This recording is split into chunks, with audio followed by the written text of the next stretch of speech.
There are only a few things I won't pass up on. One of them is a track day. It's the cornerstone of sport riding, the smell of exhaust, going through tech, checking tire pressures, making sure you and your machine have all the proper fluids. The whole experience is something of a meditative experience to me. Except there was one small difference at this Zero Motorcycles track day.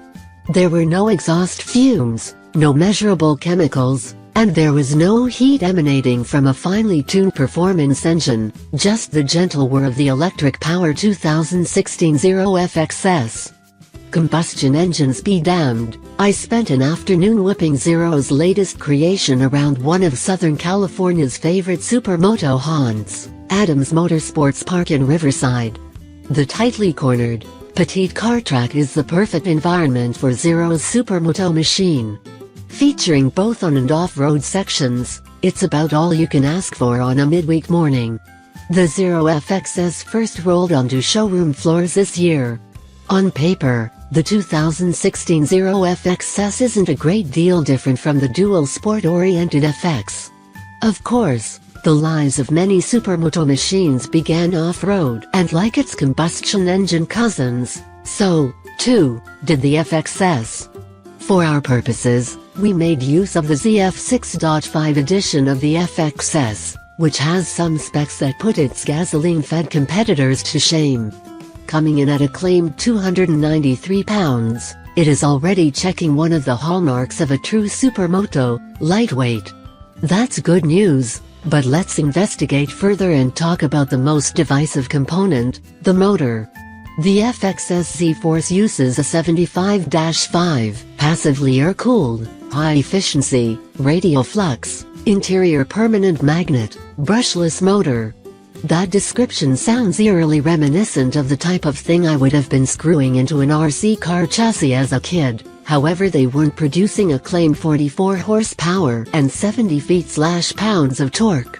What matters is how that power can be used in a track setting, where aggressive riding isn't just encouraged, it is the whole reason we headed out to Riverside, a place that has more commonalities with the Mad Max franchise than it does with the United States as a whole.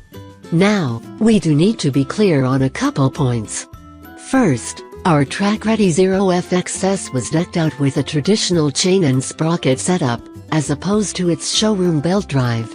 The reason for that is simple: while belt drives have many advantages for road use, such as less maintenance and potentially higher mileage, they do not fare well in dirt environments. Adams Motorsports Park happens to have a few rollers, tabletops and a berm to hit if you get sick of the track. The Zero FXS also had some upgraded foot pegs, as well as handguards, but the key thing to remember is that all of these components are available for the consumer.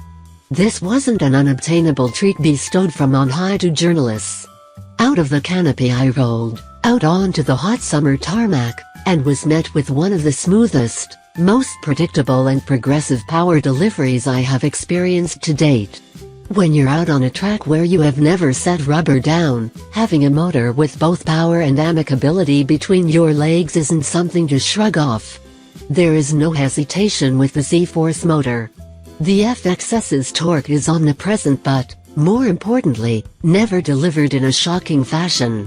It simply spins up and quickly propels the scamp-like FXS to its top speed of about 75 miles per hour in quite a hurry. According to Zero, the FXS will do most of the 75 miles per hour in less than 4 seconds.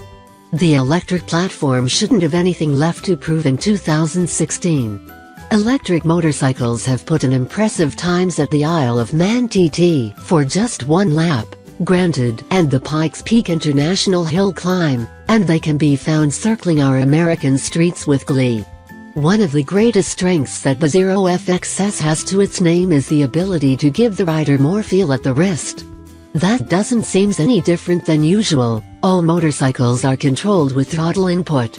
However, there are so many other variables at play with the combustion engine bike, one of the biggest being the transmission, and the Zero simply doesn't have to deal with any of that. So on the track I didn't have to concern myself with gear selection, or where and when to shift. Instead, I could just learn the track and building up a pace, quickly becoming acclimated with nothing to detract from my focus on the next corner.